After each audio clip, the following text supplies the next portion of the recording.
जितना बड़ा सपना होगा उतनी बड़ी तकलीफें होंगी, और जितनी बड़ी तकलीफें होंगी उतनी बड़ी कामयाबी होगी। तो दोस्तों याद रखिएगा, जीवन में हम जितना भी बड़ा सपना देख लें, लेकिन सपना देखने से सपना पूरा नहीं होता है। उसके लिए तकलीफ झेलनी पड़ेगी और हमें बहुत सारी मेहनत करनी पड़ेगी। और जितना ज़्यादा हमारी तकलीफें होंगी, जितनी ज़्यादा हमारा एफर्ट्स होगा, उतनी ही बड़ी कामयाबी के शिखर को हम छू सकते हैं। इन्हीं प्यारे शब्दों के साथ मैं मनीष यादव एक बार फिर से सभी लोगों का स्वागत करता हूं कंप्यूटर स्पेशल के इस क्लास में। और दोस्तों, इससे पहले वाली क्लास में हम सॉफ्टवेयर में ऑपरेटिंग सिस्टम पढ़ रहे थे, और जहां तक हो गया था उसके बाद शायद देखते हैं।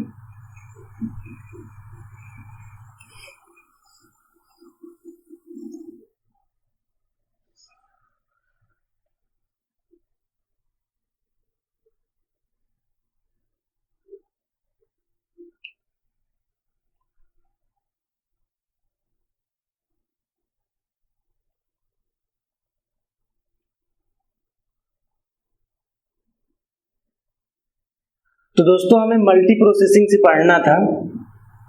इससे पहले हम लोगों ने कर लिया था। मल्टी प्रोसेसिंग में computers capability to process more than one task simultaneously, it is called multi processing. मतलब कि कंप्यूटर में ऐसी कैपेबिलिटी होती है मल्टी प्रोसेसिंग में जो एक बार में एक टास्क से ज्यादा को लगातार कर सके, उसको हम मल्टी प्रोसेसिंग कहते हैं। और a multi processing operating system is capable of running many program simultaneously and most modern network operating system support multi processing। आजकल के जितने भी मॉडर्न हमारे पास ऑपरेटिंग सिस्टम है जो आज के ट्रेंड में हम यूज कर रहे हैं, लगभग सभी के पास मल्टी प्रोसेसिंग फंक्शन होता है। और कुछ इसके एग्जांपल जो हैं, जैसे कि window NT 2000 XP and Unix etcetera. एक से अधिक कार्यों को एक साथ प्रोसेस करने की कंप्यूटर की क्षमता को मल्टी प्रोसेसिंग कहा जाता है। और मल्टी प्रोसेसिंग ऑपरेटिंग सिस्टम एक साथ कई प्रोग्राम चलाने में सक्षम है, और अधिकांश आधुनिक network operating system multi processing का समर्थन करते हैं। इन ऑपरेटिंग सिस्टम में विंडो NT 2000 XP और यूनिक्स शामिल है। दोस्तों, आप देखते हैं कि कंप्यूटर में हम एक साथ कई भी प्रोग्राम को एक्सेस करते हैं, चलाते हैं, लेकिन ऐसा नहीं है कि कंप्यूटर थक जाता है। आदमी एक साथ में एक काम से ज्यादा काम नहीं कर सकता है, और करेगा भी तो काम सही से नहीं हो पाएगा, या थक जाएगा, या बहुत सारी दिक्कतों का सामना हमें करना पड़ सकता है। लेकिन मल्टी प्रोसेसिंग फंक्शन के साथ ऑपरेटिंग सिस्टम में हम कंप्यूटर में जो भी काम करते हैं, ऐसा नहीं है कि एक बार में अगर हम कंप्यूटर से दो काम कराते हैं तो काम सही नहीं करेगा। अगर करेगा तो सही करेगा, अगर नहीं करेगा तो नहीं करेगा।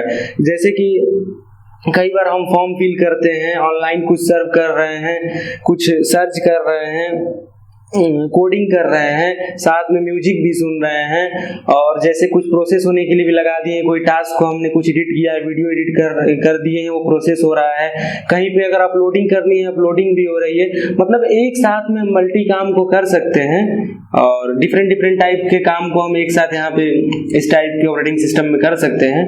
अगला हमारे पास है जो time sharing operating system is one of the important type of the operating system. ये ऑपरेटिंग सिस्टम का एक काफी महत्वपूर्ण भाग है। और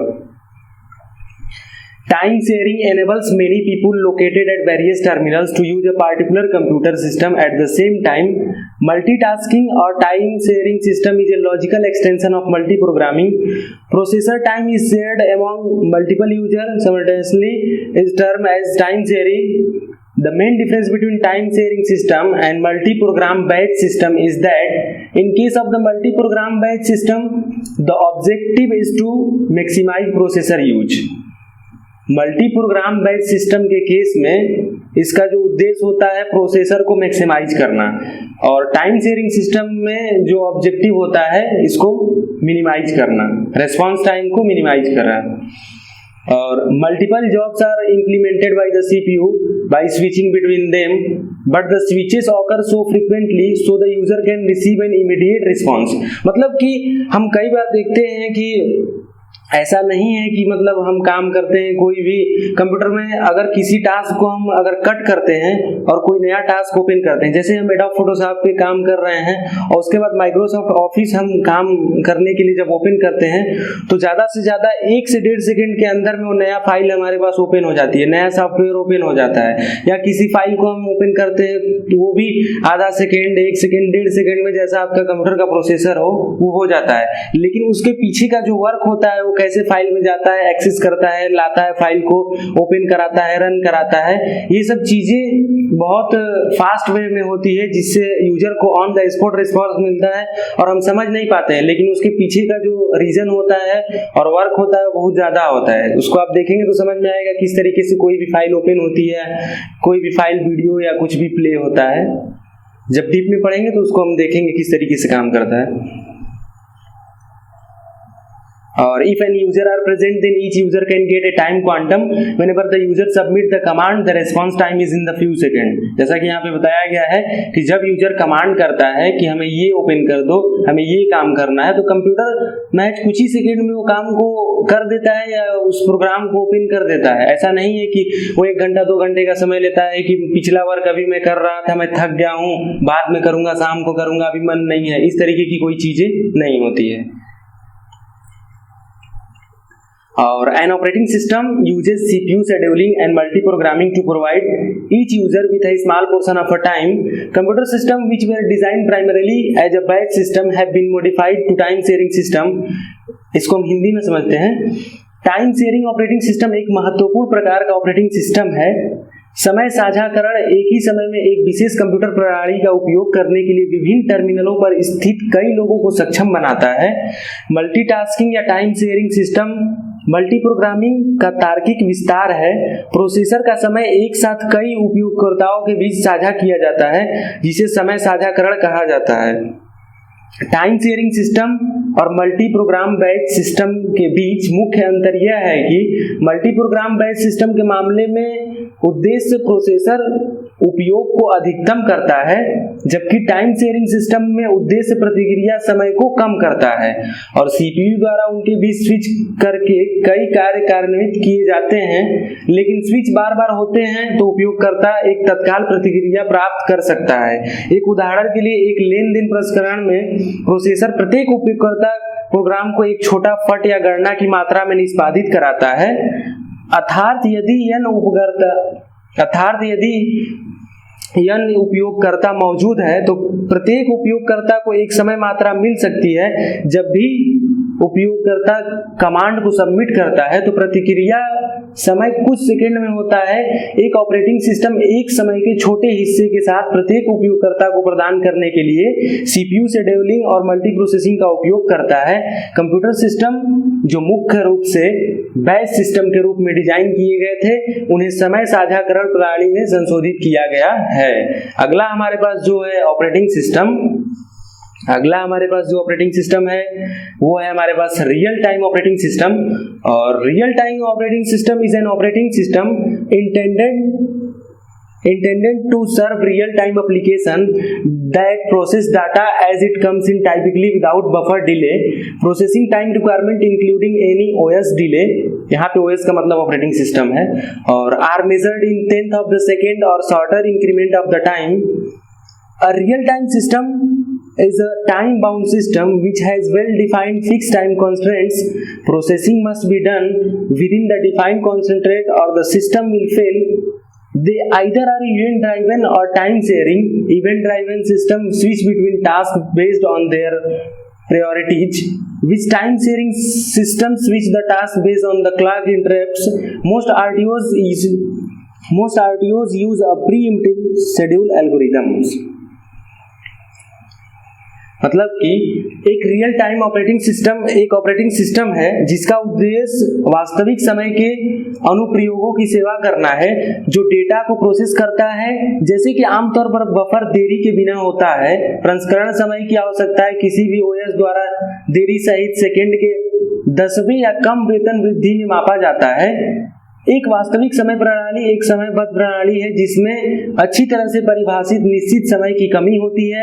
परिभाषित बाधाओं के भीतर प्रसंस्करण किया जाना चाहिए या सिस्टम विफल हो जाएगा वे या तो घटना संचालित हैं या समय साझाकरण है। इवेंट चालित सिस्टम अपनी प्राथमिकताओं के आधार पर कार्यों के बीच स्विच करते हैं, जबकि समय साझाकरण सिस्टम घड़ी के अवरोध के आधार पर कार्य को स्विच करते हैं। और अधिकांश आरटीओज रियल टाइम ऑपरेटिंग सिस्टम, जितने भी हमारे पास रियल टाइम ऑपरेटिंग सिस्टम है, एक पूर्व खाली शेड्यूलिंग एल्गोरिदम का उपयोग करते हैं। अगला हमारे पास जो ऑपरेटिंग सिस्टम है वो है distributed operating system. An operating system is basically a collection of the software that manages computer hardware resource and provide common service for computer program. Operating system is a critical component of the system software in the computer system. Distributed operating system is one of the important type of the operating system.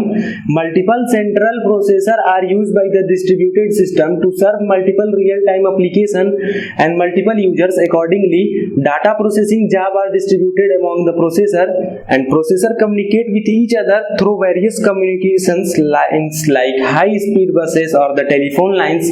These are known as the loosely coupled systems or distributed system. Processor in these systems may vary in size and function. They are referred as sites, nodes, computer and so on.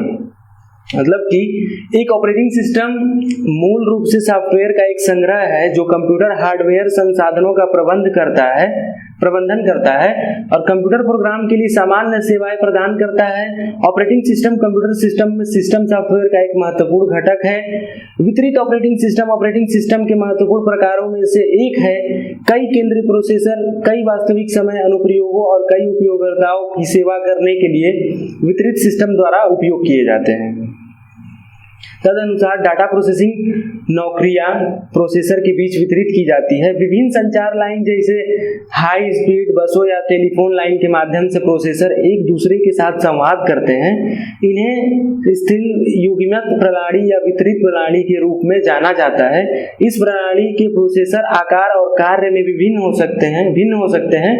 उन्हें site, nodes, computer आदि के रूप में संदर्भ किया जाता है। तो दोस्तों अभी तक हमने डिस्ट्रीब्यूटेड ऑपरेटिंग सिस्टम तक देखा है और इसके बाद भी हमारे पास कुछ ऑपरेटिंग सिस्टम है अगले पीडीएफ में, उसको भी थोड़ा सा देखते हैं।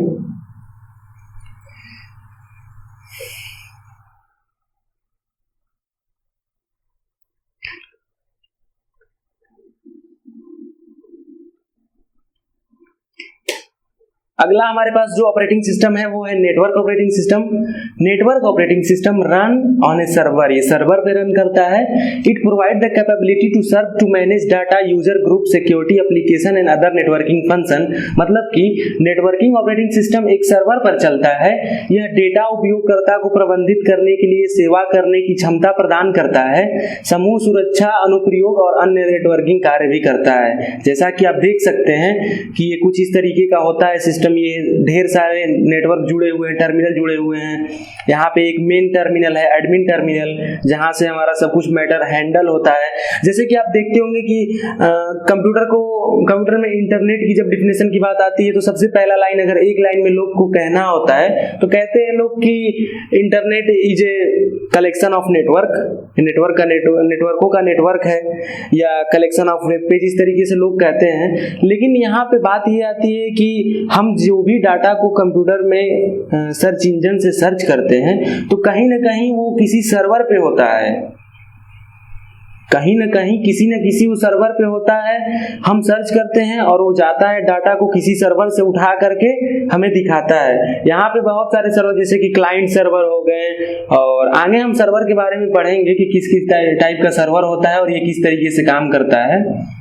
तो अगला हमारे पास है mobile operating system. Mobile operating system are those operating system which is specially that are design to power smartphone. ये स्मार्टफोन को पावर करने के लिए डिजाइन किए गए होते हैं, टैबलेट को और वियरेबल डिवाइस जो भी होते हैं। मोबाइल ऑपरेटिंग सिस्टम वे ओएस हैं जो विशेष रूप से जो स्मार्टफोन को पावर करने के लिए डिजाइन किए गए हैं, टैबलेट और पहनने योग्य उपकरण। जैसे कि आप देखते हैं कि एप्पल के उसमें iOS होता है, उसके बाद नॉर्मल हम जो एंड्रॉयड फ़ोन चलाते हैं उसमें एंड्रॉयड वर्जन होता है, विंडोज़ के फ़ोन आते हैं, ब्लैकबेरी का फ़ोन आता है। तो ये भी एक ऑपरेटिंग सिस्टम ही है, लेकिन ये फ़ोन के लिए इस्तेमाल होता है। और जो ऑपरेटिंग सिस्टम यहाँ पे कुछ देखते हैं हम, जैसे कि डेस्कटॉप और लैपटॉप में सबसे ज़्यादा जो पहले ऑपरेटिंग सिस्टम आया करता था, एक एक को हम लाइन से देखेंगे कौन सा क्या था और कब आया था और किस तरीके से काम करता था। सबसे पहला हमारे पास है Linux. Pronounce Linux is a family of open source या ओपन सोर्स ऑपरेटिंग सिस्टम के कैटेगरी में आता है, which means that can be modified and distributed by anyone around the world. Linux open source का एक परिवार है ऑपरेटिंग सिस्टम जिसका अर्थ है कि उन्हें संशोधित किया जा सकता है और दुनिया भर में किसी के द्वारा वितरित किया गया है। ये है कुछ लिनक्स का यहाँ पे इमेज। अगला हमारे पास है Unix. Unix system are characterized by a modular design that is sometimes called the Unix philosophy. The operating system provides a set of simple tools that each perform a limited well-defined function. Unix system एक modular द्वारा विशेषता है design जिसे कभी कभी Unix कहा जाता है। दर्शन ऑपरेटिंग सिस्टम का एक सेट प्रदान करता है, सरल उपकरण है कि प्रत्येक एक सीमा एड वेल डिफाइंड प्रदर्शन करता है। ये यूनिक्स ऑपरेटिंग सिस्टम का इमेज, इसके बाद में डॉस है। तो दोस्तों आज के लिए इतना रखते हैं, बाकी नेक्स्ट क्लास में हम देखेंगे। अगर आपको ये क्लास अच्छी लगी तो वीडियो को लाइक करिएगा, कमेंट करके हमें जरूर बताइए अगर आपका डाउट होता है तो। और अगर अभी तक आपने हमारे चैनल कंप्यूटर नगर को नहीं सब्सक्राइब किया है तो जल्दी से सब्सक्राइब कर लीजिए और हमारे टेलीग्राम चैनल को ज्वाइन कर सकते हैं, लिंक डिस्क्रिप्शन में है। और बाकी कोई भी प्रॉब्लम होती है तो डिस्क्रिप्शन में हमारा मोबाइल नंबर है, व्हाट्सएप फोन कुछ भी करके आप हमसे इंक्वायरी ले सकते हैं। तो आज के लिए इतना रखते हैं, देखने के लिए बहुत बहुत धन्यवाद। जय हिंद, वंदे मातरम।